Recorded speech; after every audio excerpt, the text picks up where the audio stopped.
А я увидел те же самые ошибки один в один, как у нас на этой красной Тесле. Хью через них не проходит. Очень странно, я не знаю почему. В общем, я начну с демонтажа моих обоих чарджеров, подкину один чарджер вместо мейн чарджера и пока попробую обойтись с одним чарджером. Посмотрим, что из этого выйдет. Этот звук похож на износ подшипников ротора, но еще в нем есть такой интересные нотки электрического звучания.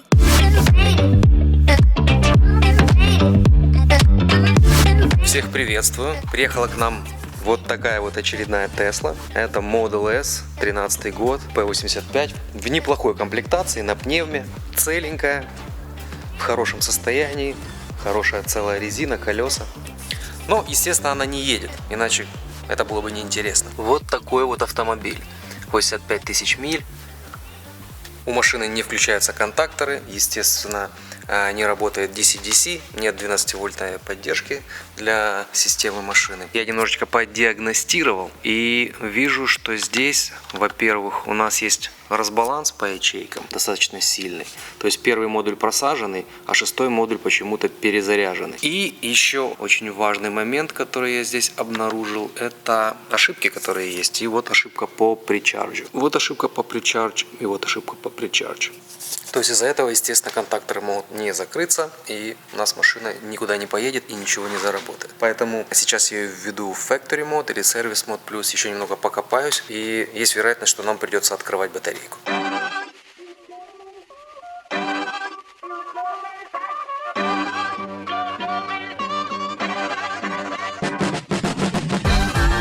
Я сейчас быстренько доберусь до одного кабеля, к которому мне нужно подключиться, и введу машину в сервис мод или factory мод.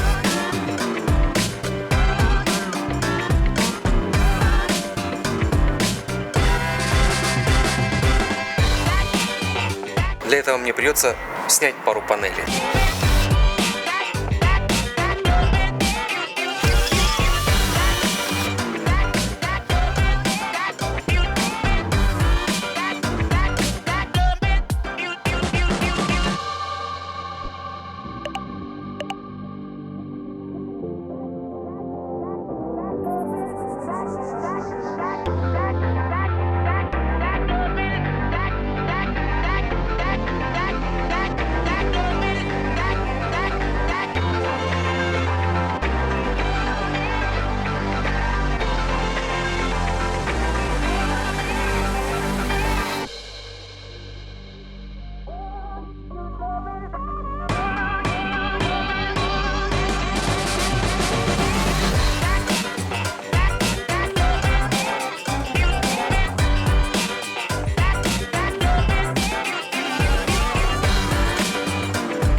Машина теперь у нас сервис мод. Мы можем смотреть разные данные, ошибки и мониторить и разбираться, в чем все-таки у нас проблема. Это дополнительный наш инструмент. Что мы имеем? Машина говорит нам о том, что она не видит main charger, то есть она не видит основного чарджера. Для начала я осмотрел все коннекторы, осмотрел, что приходит, все питания приходит контрольное питание с BMS-ки. Коншина выглядит достаточно нормально, то есть какой-то проблемы по коншине не видно. Мы переставили местами main и slave charger, и ситуация не поменялась. То есть slave charger оно видит, main charger оно не видит. Я снял fuse box, high voltage fuse box, осмотрел все в нем, проверил контакторы, они работают. Сейчас поставлю его обратно, никакой проблемы я там тоже не вижу. Не могу понять, почему main charger не выходит на связь. По сопротивлению изоляции везде все в порядке, и со стороны мотора, и со стороны батареи. Но какая-то вот странная ситуация, не могу понять, почему все-таки система не видит main charger. Сейчас, возможно, буду подкидывать еще разные блоки с другой машины, потому что явной причины пока найти мне не удалось. Но буду экспериментировать. У меня есть на всякий случай с другой машины еще high voltage fuse box. У нас есть снятая батарея в доступе. Если что, ее подкину, возможно, что-то с BMS-кой батареи, и это не дает машине работать. В общем, буду искать, но пока причина непонятная, поломка пока для меня сложная, но очень хочется эту машину победить. Как я уже сказал, я разбирал high voltage fuse box. Здесь все окей. Сейчас я верну его на место, все обратно подключу. Еще раз посчитаю ошибки, посмотрю, что будет происходить, и начну эксперименты. Это у нас провода с батареей, с ними нужно быть аккуратным. Конечно, сейчас здесь нет напряжения, так как контакторы отключены, но на всякий случай лучше быть аккуратным.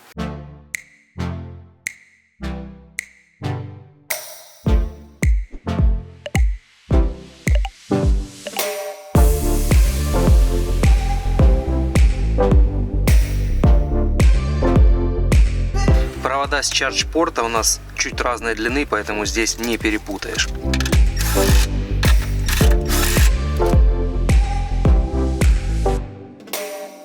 И теперь я подключу все коннекторы. У нас здесь есть питание чарджера, потом то напряжение постоянное уже, которое он дает на заряд батареи. Это у нас slave charger, у нас main charger.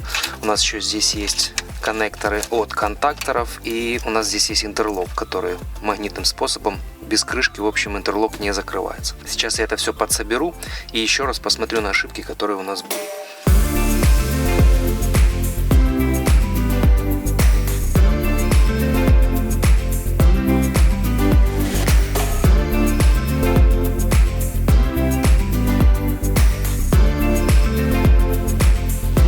Немножечко спешу, забыл DC-DC подключить, но сейчас я это все исправлю. И теперь подключим мотор и DC-DC. Я немножко поспешил, затянул эти кабеля, нужно было еще мотор подключить. Но ничего страшного, сейчас мы все поправим.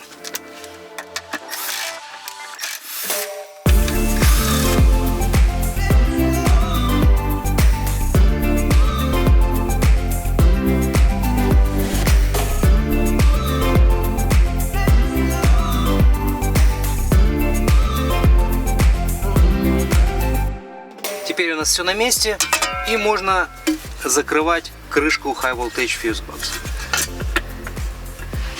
Перед этим я проверял и коншину, которая приходит на Main Charger, и управляющее питание с BMS-ки, и вообще посмотрел по схеме, я проверял почти все, что туда приходит, и не нашел никаких проблем. Единственное, что я не проверял, это хвил, хотя ошибки по хвилу у меня нет. Но, наверное, стоит его проверить на всякий случай, прежде чем снимать батарею. И, наверное, я это сделал. Сейчас посмотрю по схеме, где он проходит, через какие коннекторы, и постепенно, пошагово проверю в разных местах напряжение на хвиле. В общем, сейчас посмотрю по схеме, где он проходит, и как его лучше мне проверить, как удобнее. Вот такие вот ошибки мы видим здесь с RS Mod Plus. Сейчас я еще подключу диагностику, но, в принципе, все, что было, все осталось. Как бы вот, но такие то причарж, я понимаю, из-за этого не включились бы контакторы. Можно что-то заподозрить, что с причарж-системой какая-то проблема, допустим, в батарейке что-то случилось. Почему он не видит чарджера, BMS-ка не видит чарджера, потом Getaway не видит чарджера. Я не знаю, почему это происходит. То ли здесь несколько проблем параллельно, то ли почему, непонятно. Наверное, буду проверять хвил. Я чарджеры менял местами, и если бы, допустим, main charger не работал бы, то тогда, поменяв местами main charger и slave charger, у меня бы main charger вышел на связь, а slave charger бы не был на связи.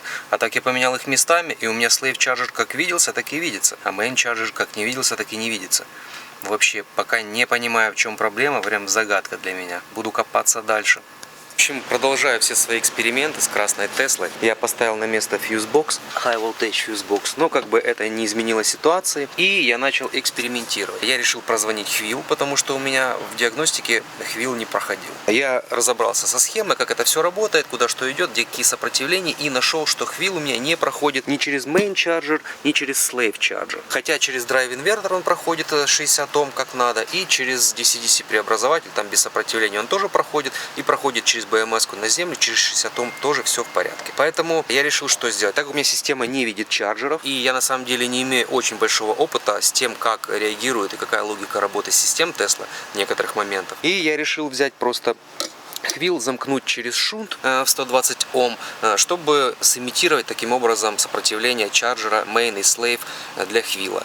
И что я увидел? То есть у меня цепь хвила начала звониться, 240 Ом, как и должна быть, но система не реагировала и не пробовала даже пытаться прощупывать напряжением хвил, и чтобы дальше система, контакторы включались там и так далее. И мне стало интересно, как это работает, и я решил это проверить на машине, которую я вот здесь, на вот этой белой Тесле меняю контакторы. Я уже их заменил, батарейку подкинул, но машина в чуть разобранном состоянии, и у меня есть возможность провести некоторый эксперимент. У нас здесь один чарджер, а не два чарджера, но это не суть. Я также само взял, разорвал хвил между этими двумя чарджерами и кинул шунт в 120 Ом, чтобы посмотреть, как отреагирует заведомо рабочая машина на такой вот эксперимент. И что же я увидел? Я увидел, что когда чарджеры не на связи, то BMS, их не видя, даже не пытается прощупывать систему хвил и не включает контакторы. То есть получается, что просто замкнув цепь хвил, контакторы не запустятся и машина не будет работать. Хотя до этого я думал, что ну окей, система не будет видеть чарджеров, ну хотя бы система хвил начнет пытаться работать и может быть даже включатся контакторы. Но нет, без чарджеров система не запускается. Что я теперь сделаю? Я хочу на эту машину подкинуть заведомо рабочие чарджеры. Эти чарджеры не на связи, и самое интересное, что когда я пытаюсь прозванивать пины, через которые должен проходить хвил, ни на этом чарджере, ни на слейв чарджере хвил через них не проходит. Очень странно, я не знаю почему. И, как я уже раньше говорил, оба этих чарджера не выходят на связь никак. Я до этого менял местами чарджера и думал, что, ну окей, если один чарджер сгорел, то второй-то должен быть целый. И если я поменяю их местами, то как бы мейн чарджер заработает. И еще раньше я когда экспериментировал, такое ощущение, что второй чарджер все-таки был на связи. Хотя сейчас я этого не вижу. Поэтому я думаю, мне нужно заведомо поставить рабочий чарджер. Я возьму один чарджер белый вот с этой машины для эксперимента. Поставлю его. Если одного будет недостаточно, естественно, я цепь хвил там замкну через сопротивление, чтобы система имела правильные параметры. Если с одним чарджером ничего не изменится, не получится, я тогда возьму с еще одной машины, надеюсь, там будет такой же порт-номер, возьму, поставлю второй чарджер. И будем смотреть, что из этого выйдет, потому что ремонт этой машины у нас выходит очень интересным, необычным. И вот так вот все запутано, но наше расследование продолжается, и я уверен, мы найдем проблему в любом случае, потому что, мне кажется, мы уже напали на след. Сейчас подкидываю другие чарджеры и смотрим, что из этого выйдет. В общем, я начну с демонтажа моих обоих чарджеров, подкину один чарджер вместо мейн чарджера и пока попробую обойтись с одним чарджером. Посмотрим, что из этого выйдет.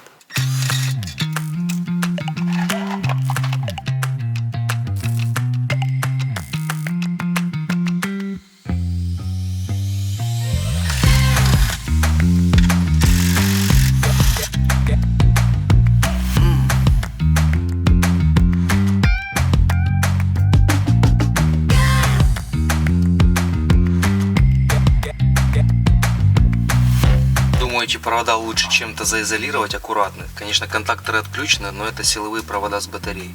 Нужно об этом не забывать.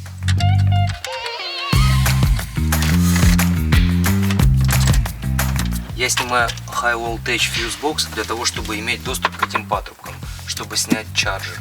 Без этого мне будет крайне неудобно снимать. Не хочу все здесь залить охлаждающей жидкостью.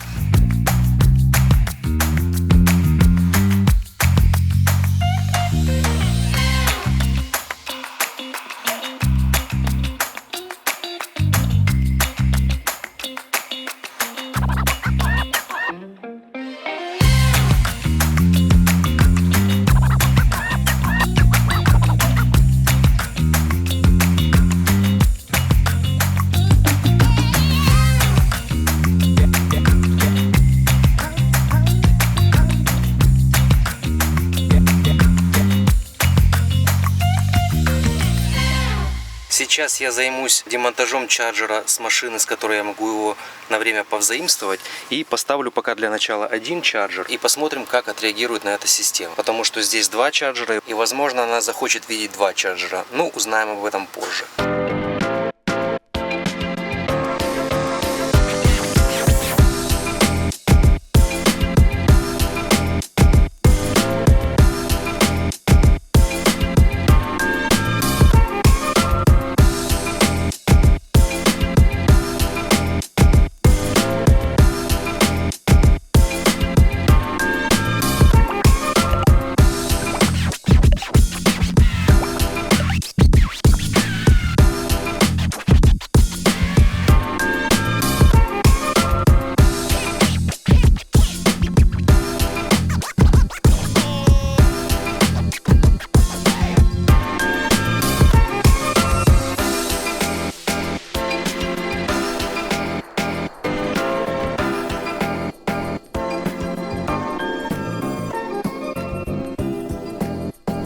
Сейчас я подключу второй патрубок на охлаждение, на чарджер, и буду пробовать включать. Обязательно ставим все крышки наверх, потому что здесь есть свитчеры, такие выключатели автоматические, которые разорвут некоторые цепи, если не будет крышки, ну, в целях безопасности, и ничего не будет работать. Поэтому все крышки ставим на место. Обязательно. В общем, расскажу, чем все-таки закончился мой эксперимент. Я подкинул чарджер с другой машины, заведомо рабочий, прозвонил Хвилл. У меня, кстати, здесь в Хвилле была проблема по свитчеру, который в High Voltage Fuse Box. Я там подогнул пины в коннекторе, и он стал нормально работать. Можно как бы на это заподозрить момент, но как бы все равно я расскажу, все-таки проблема не в этом была. Второй чарджер остался старый, который был, я его просто отключил и кинул на Хвилл ему шунт 60 Ом, чтобы цепь Хвилла была замкнута. Как только я подключил питание, бустер, у меня сразу BMS дала на Хвилл напряжение 4,9 вольт, там 4,8, 4,9, такое у нее напряжение. И я услышал заветный звук контактора. То есть система включилась, система работает на одном чарджере, оно ругается, то, что не видит этого, и поэтому у меня есть ошибки, то, что он не видит чарджера, и ограничена скорость зарядки, и там что-то еще. Но в общем, контакторы включились, DC-DC включился, 12 вольт саппорт у нас бортовое напряжение питается от основной батареи через DC-DC, то есть система у нас заработала. То есть эксперимент мой доказал, что все-таки проблема у нас в чарджере. И теперь основной чарджер оно видит, и система Precharge работает корректно, на нее система BMS не ругается, и соответственно включает контакторы, и у нас включается драйв. Сейчас я пробовал включить драйв, я еще пока не могу поехать, потому что у меня Electronic Parking Brake, стояночные тормоза не подключены, и оно сразу выбивает с драйва в паркинг. Но я сейчас их подключу и сделаю пару метров, чтобы убедиться, что все-таки мы победили эту проблему, и осталось только купить два чарджера сюда поставить, заменить оба, потому что как-то так дивно случилось, что оба чарджера вышли из строя. Может быть, при зарядке какая-то была проблема, может, какой-то скачок напряжения, я не знаю. Но машина заработала, сейчас я покажу, что она начала ехать, и этот длинный путь поиска проблемы, ну, я этой машиной занимался не каждый день, а просто когда у меня было свободное время. Я этой машиной занимался только в выходные, когда было время, факультатив, так сказать. Поэтому, я думаю, в любом случае всегда позитивный профит, положительный, нужный мы всегда получаем с каждого кейса, с каждой машины. Особенно вот с таких вот непростых ремонтов. Еще хотел сказать, что я до последнего не хотел снимать батарейку, чтобы добраться до BMS. Хотя у меня было подозрение, что проблема в BMS. Но я до последнего хотел убедиться, что все-таки проблема там, а не где-то в другом месте. И я оказался прав, проблема оказалась в чарджере. Казалось бы, почему бы сразу не подкинуть чарджер? Но я рассказывал раньше, мы местами поменяли чарджеры, и в моей голове не было такой версии, что оба чарджера вышли из строя. Поэтому меня это сразу немного ввело в заблуждение. Но, тем не менее, проблема найдена, машина включилась, машина поехала, можно так сказать. Сейчас я это сделаю, чтобы уже убедиться. И можно покупать другие чарджеры, а этот чарджер вернуть на место в ту белую Теслу, на которой я делал контактор, которая послужила вот таким вот донором для эксперимента.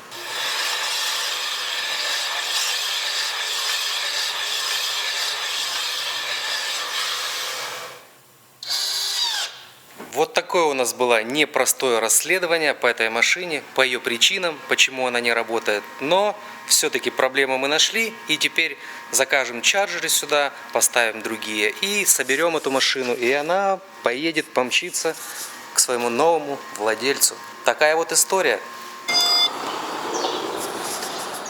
Хочу проехаться на красной Тесле, которую мы недавно закончили, на которой я поменял чарджер. Я уже, если честно, на ней проехался, и я думаю, с ней есть определенная проблемка. Но сейчас прокатимся и посмотрим. Так, никаких текущих ошибочек у нас нет. У нас с этим все в порядке, слава богу. Но есть немного другая проблемка, сейчас я покажу какая. В общем, не знаю, как это будет слышно на камеру, но при разгоне задний мотор, ну, тут единственный мотор, он задний, он издает такой вот звук. Он похож на электрический. Этот звук похож на износ подшипников ротора заднего мотора, то есть единственного мотора, который у нас здесь есть. Я еще скинул в группу ребят, которые занимаются ремонтами Тесел, и все они, послушав, дали мне такой единственный вердикт, что нужно менять подшипники на роторе электромотора. Не самая прикольная затея, но, наверное, придется это делать. Я вот когда разгоняюсь, этот звук слышно. Но как только я бросаю газ, звук пропадает. Он не какой-то прям катастрофически громкий, как будто там развалились подшипники и что-то сейчас отпадет. Нет, но он достаточно такой выразительный. И оставлять так, естественно, мы не сможем. Придется разбирать мотор и менять. А во всем остальном все прекрасно, никаких ошибок нет, машина работает, все замечательно. Естественно, мы не могли знать о такой проблеме с двигателем задним, потому что как бы машина не ездила, когда мы ее купили. И в процессе поиска поломки я все-таки выяснил, что это был главный чарджер. И когда уже машина поехала, когда уже она начала передвигаться, я только во время тест-драйва смог услышать вот этот звук неприятный. Я не знаю, насколько он вообще критичный, сколько машина бы еще проездила, но продавать такую машину и предлагать кому-то покупать, наверное, этот звук будет любого человека смущать. Поэтому мы это будем ремонтировать, но будем это делать уже дальше в следующих сериях. А в остальном очень симпатичная, прикольная, красивая машина.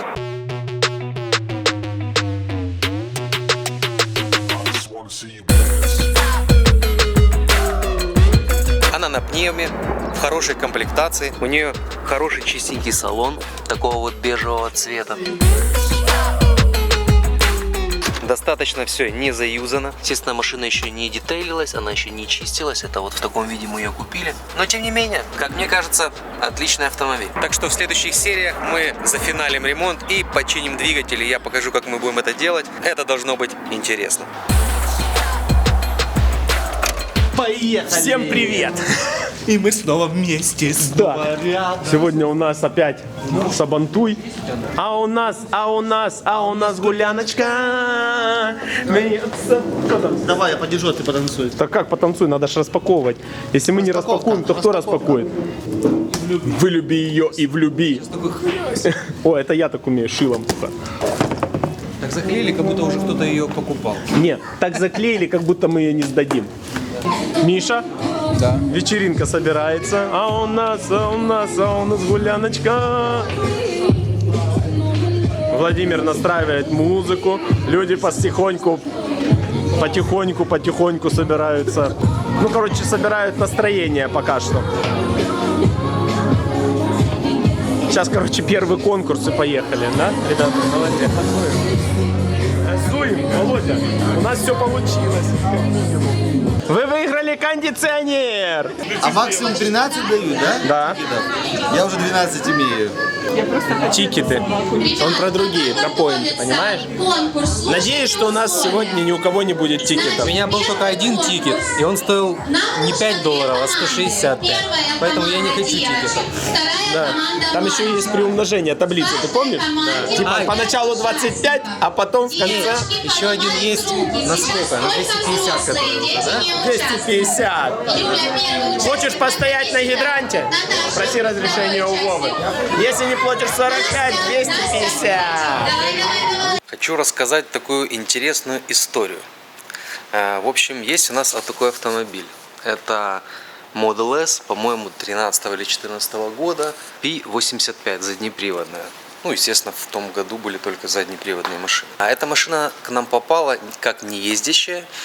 Очень давно, на самом деле, мы ее купили. Она постоянно где-то у нас отстаивалась, и мы никак не могли закончить с ней ремонт, потому что были более другие проекты, более важные и интересные для нас. Поэтому какая изначально с ней была проблема? Я, наверное, эту серию выложу как-нибудь позже, но тут была проблема с чарджером в итоге. Я эту серию никак не выкладывал, потому что хотелось завершить эту машину и потом уже все это вместе выложить. Но как бы ремонт затянулся, такое иногда происходит. То есть здесь была проблема с чарджером, в итоге там была длительная определенная процедура поиска проблемы, чарджер был заменен и машина поехала. В общем, машина поехала, но проблема в том, что мотор этой машины издавал очень неприятный звук. Он, с одной стороны, похож на подшипник, но еще в нем есть такой интересные нотки электрического звучания. Мы как бы начали с простого, мы сняли мотор, поменяли подшипники ротора, поставили новые подшипники ротора, собрали мотор, поехали, но звук никуда не делся, остался точно таким же, ничего не изменилось.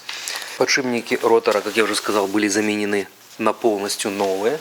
И потом следующим этапом мы решили, что по характеру звука все-таки, скорее всего, что похоже этот звук, то есть его причина, она где-то исходит с той линии вращения, где именно ротор, где выходной вал, вот именно по частоте оборотов, то есть вот нам казалось, что именно там проблема. И мы поменяли подшипники на выходном валу, то есть электродвигателя, сейчас покажу, где выходной вал.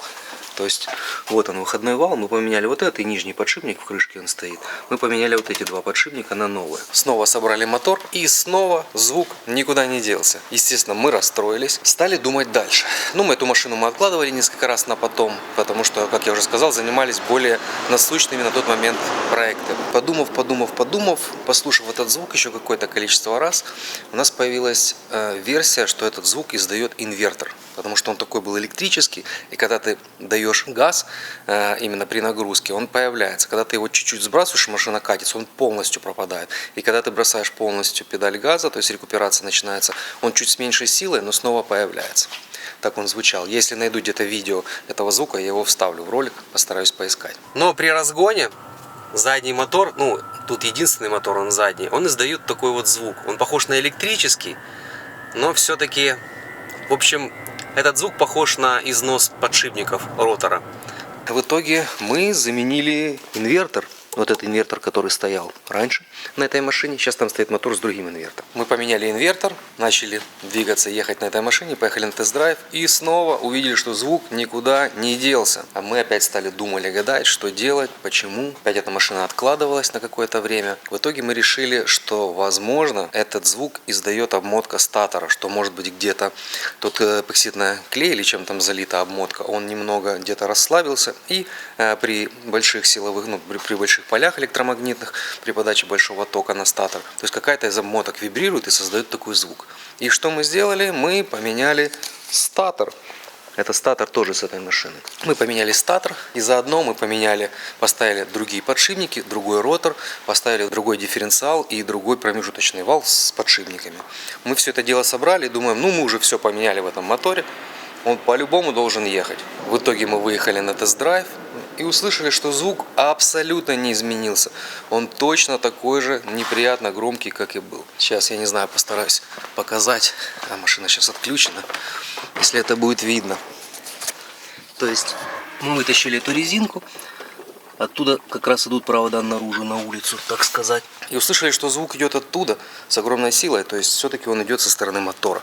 Потому что достаточно нелегко найти звук какой-то, особенно когда он идет снаружи, только на определенной скорости, на медленной его нет, и нужно слушать снаружи. Мы убедились в том, что все-таки звук идет с мотора, точно такой же, такого же характера, с такой же интенсивностью. То есть и тут, естественно, непонятно, что делать, потому что мы вроде как все уже поменяли абсолютно, а звук исходит из мотора. Все равно исходит точно такой же.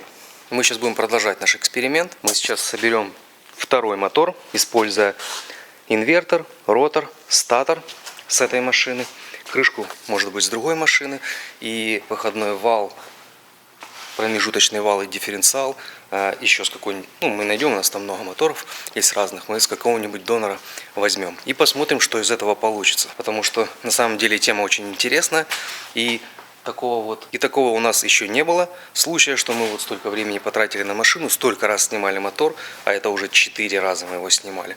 И до сих пор не можем устранить проблему и даже, если честно, полностью ее найти. В чем причина этого звука. Поэтому сейчас соберем мотор, второй подкинем его снова на эту машину и посмотрим, что из этого получится. Потому что, если честно, уже все варианты закончились, все версии разбились полностью об эту красную машину. И мы в итоге посмотрим, чем закончится этот эксперимент. Причину найти до сих пор у нас не получается. Кстати, если у кого-то есть идеи на эту тему, или кто-то имел такой опыт, сталкивался с таким, напишите в комментариях, какая именно проблема у вас была с мотором. Потому что все подшипники здесь полностью уже другие, которые не стояли на этом моторе. Валы все другие, статор, ротор другой, инвертор другой. В общем, какая-то очень непонятная ситуация. И хотелось бы в ней разобраться. Поэтому будем стараться все-таки добить эту красную машину и сделать так, чтобы она работала так, как должна работать.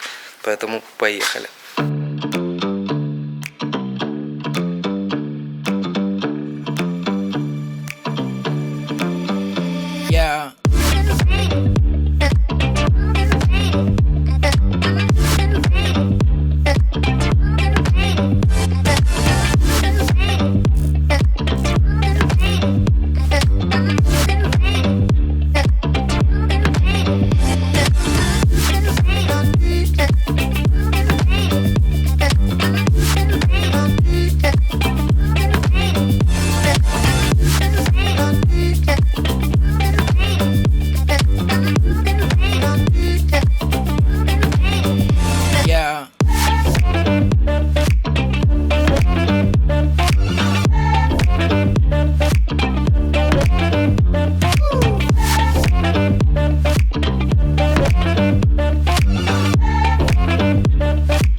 Ну, в общем, мотор у нас собран. Все на месте.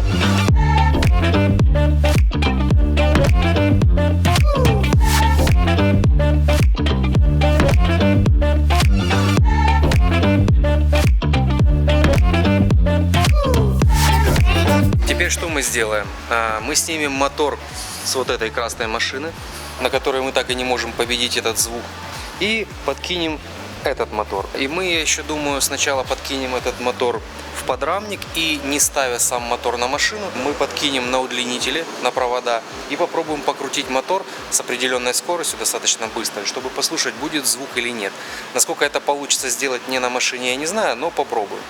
Показывать, как мы будем снимать отсюда мотор и ставить, как бы вытаскивать его с подрамника я не буду. Это уже 100 раз было у нас в видео. Поэтому, я думаю, продолжу с того момента, где мы поставим уже вот этот мотор в этот подрамник и попробуем его покрутить на удлинителях. Ну вот, собранный мотор уже здесь.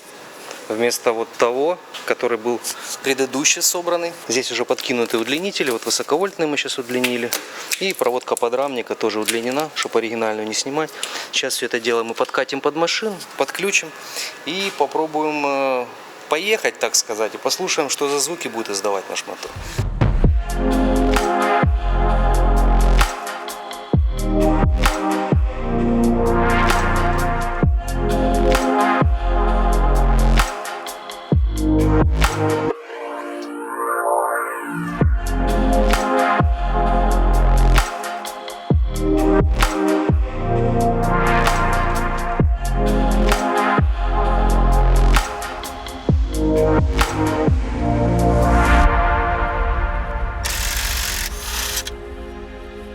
В общем, все подключено, высоковольтные подключены, проводка подрамника тоже подключена. Подключены также датчики ABS и паркинг брейк. Поэтому сейчас включаем машину и пробуем ехать. Ну погнали! Надо трекшн выключить. Сейчас. Но отсюда с водительского ничего не слышно пока. Пойду послушаю ближе к мотору. Так, редеплой у нас прошел, машина у нас едет. Слушай, а у нас только одна сторона крутится. Второй не крутится, только это. Да, покрутился.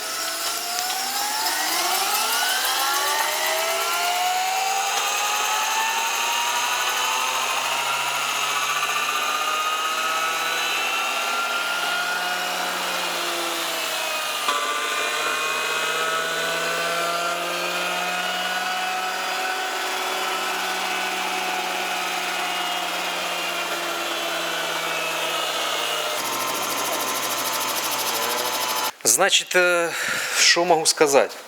Если честно, мы так мотор вообще вроде даже никогда не запускали, поэтому точно понять, как нормально работающий мотор должен звучать, если честно, мы не знаем. Но вот того явного электрического звука, который был, сейчас его не слышно, не знаю почему. Мы сейчас подкинем все-таки его на машину, прикрутим колеса, прикрутим все остальное, и тоже можем опять же здесь выставить на нашем подъемнике, у нас есть джек снизу, и там уже будет, скорее всего, четко слышно, потому что мы вчера так делали, отключали трекшн, разгоняли мотор, и как бы было слышно этот электрический звук, прямо он такой вот неприятный. Ну как он электрический? Это мы думаем, что он электрический, может он и не электрический. Но явного такого звука вот сейчас, в такой вот конфигурации, его не слышно. Поэтому подкидываем. Ну если что, поедем прокатимся. Ну или просто на подъемнике погазуем. Мы снизу подсобрали все. Сейчас еще, вернее не снизу, мы там все подсобрали. Сейчас мы патрубки на место поставим, еще кое-что. Поедем проедемся, потому что мы только что на вывешенных колесах разгоняли машину. Ну прям того звука, который был раньше, я не услышал. Но чтобы убедиться на 100%, сейчас мы все подсоберем и поедем на тест-драйв. Там на улице дождь и темно, но звук должно быть слышно.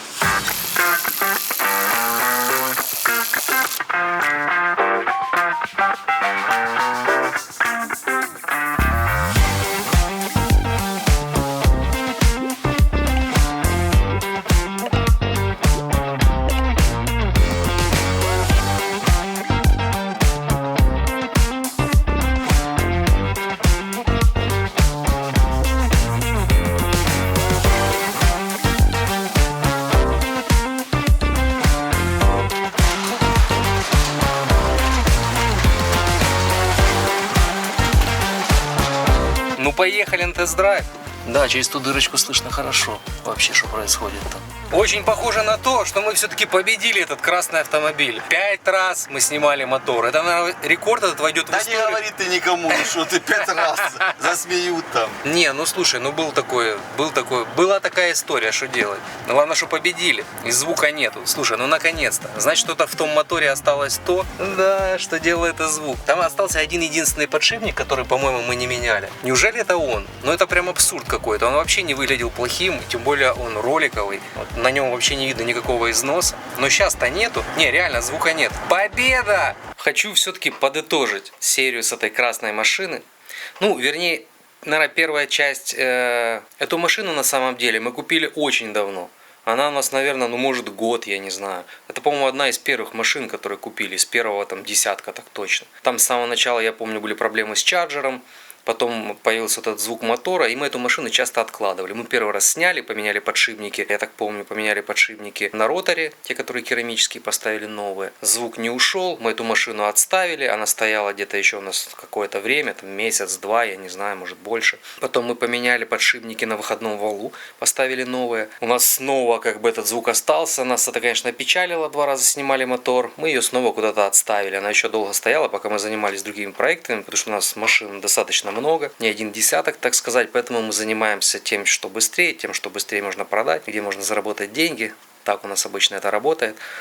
И потом, я помню, мы начали подозревать, что это не подшипники, потому что тот подшипник, сейчас дойду до него, мы поменяли инвертор, потому что было у нас предположение, что этот звук, он очень похож на электрический, причем он именно самое ярко проявляется, когда ты нагрузочку даешь чуть-чуть, когда посередине катишься и придерживаешь газ, звук вообще полностью пропадает, и когда бросаешь газ, ну, рекуперация уже включается, и звук появляется, но чуть-чуть тише, чем когда при нагрузке. Мы поменяли инвертор, не помогло опять, это уже 3-й раз мотор мы снимали. И вот сейчас мы такие, у нас начала версия появляться, что это статор.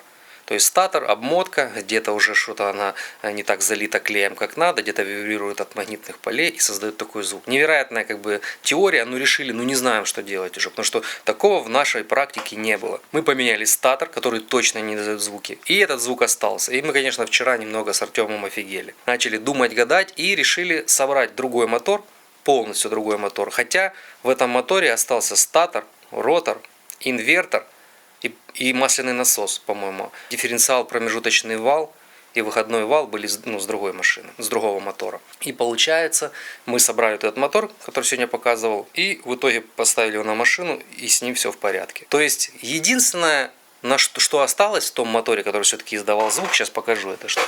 Это другая крышка, не это. Вот здесь есть подшипник выходного вала, а есть подшипник промежуточного вала. И он единственный из всех подшипников, он роликовый. И я помню, из-за того, что мы очень долго делали эту машину, я уже где-то начал забывать, меняли мы этот подшипник или нет. И когда мы собрали тот мотор предыдущий вчера, то есть там было все полностью другое, но я так понимаю, что за исключением вот этого подшипника. Хотя мы его осматривали, он на внешний вид не имеет никаких повреждений, выглядит отлично, то есть никаких проблем мы с ним не увидели. Но получается, что это он создавал нам такую большую проблему и вводил нас в заблуждение. И нам пришлось потратить огромную кучу времени. Ну, благо мы мотор уже снимаем достаточно быстро.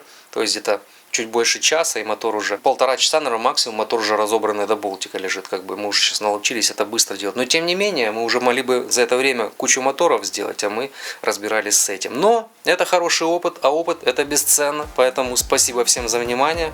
Оставайтесь с нами в следующих сериях.